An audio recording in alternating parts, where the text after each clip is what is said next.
faut qu'on choisisse les objets en fonction de ses coups de cœur. Il y a juste une règle à respecter, ne pas dépasser les 3 couleurs.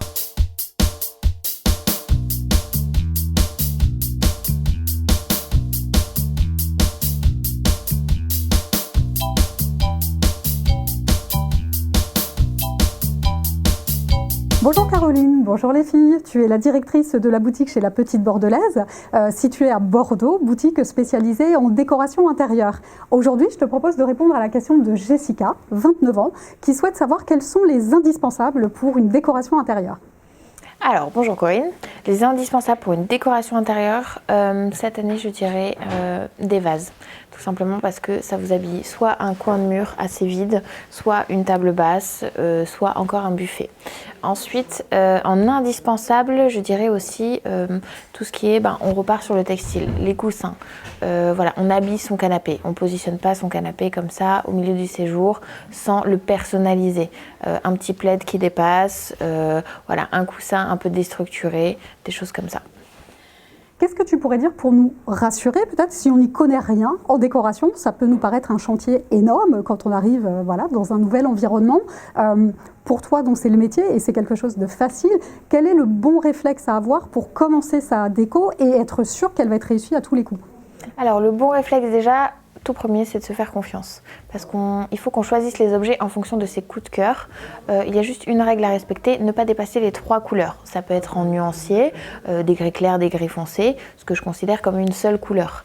Voilà, ne pas dépasser ça. Et ensuite, la décoration, c'est pas quelque chose, on va dans un magasin, on achète tout son intérieur d'un coup. Ça n'existe pas, ça se compose. C'est comme votre personnalité à l'intérieur de vous. C'est des éléments qui se composent petit à petit. Un jour, on va trouver le vase.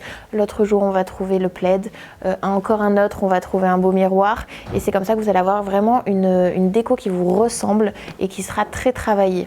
Et d'après toi, c'est ce qui permet d'arriver à une certaine harmonie aussi de son intérieur et du coup une harmonie intérieure? Tout à fait. Et puis c'est des choses qu'on choisit avec un coup de cœur. C'est pas quelque chose qu'on choisit parce qu'il nous le faut, mais parce qu'on a vraiment eu un coup de cœur ce jour-là et ça nous ressemble et c'est là où on s'y sent bien. Ok, donc vous entendez les filles, très important. On n'est pas obligé de tout faire d'un seul coup et ça, je pense que ça va rassurer beaucoup de monde. Oui. Souvent, on se dit, oh, ça va nous prendre beaucoup de temps ou ça va nous coûter extrêmement cher. Oui. Donc en fait, on y va pas à pas, progressivement, on se laisse guider par le coup de cœur. Tout à fait. On a un vrai attachement à l'objet, ça peut faire une différence. Tout à fait. Et on va réussir à le mettre en valeur. Si c'est un objet qu'on achète parce qu'il nous fallait un miroir, on va peut-être pas forcément savoir où le positionner. Si on l'imagine, on se projette déjà, on va rentrer à la maison, il va trouver sa place de suite. J'ai une question, tiens, qu'est-ce que tu penses, toi, des intérieurs où tu sais, des fois, on a des pièces qui sont très différentes, avec des styles et des couleurs complètement déstructurées ou décalées.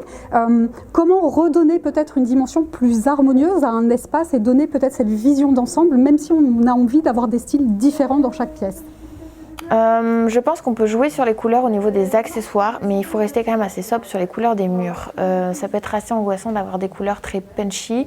Voilà, c'est un petit peu ma façon de fonctionner. On reste du neutre sur les éléments de peinture et on met de l'accessoire.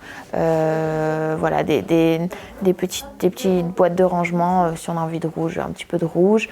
Des coussins aussi accessoires, mais on laisse la base neutre. Donc des petites touches colorées. On reste dans une harmonie et on reste aussi dans quelque chose de relativement sobre. Oui, tout à fait. Ok, super. Ce sera ton astuce du jour. Pour en savoir plus, n'hésitez pas à venir rencontrer Caroline. Jessica, j'espère que nous avons répondu à ta question. Merci beaucoup, Caroline. Merci, Corinne. Les filles, si vous avez d'autres questions à nous poser, n'hésitez pas à les déposer sur le site www.secretfille.tv et également sur la page Facebook du site. Bisous les filles. Au revoir les filles.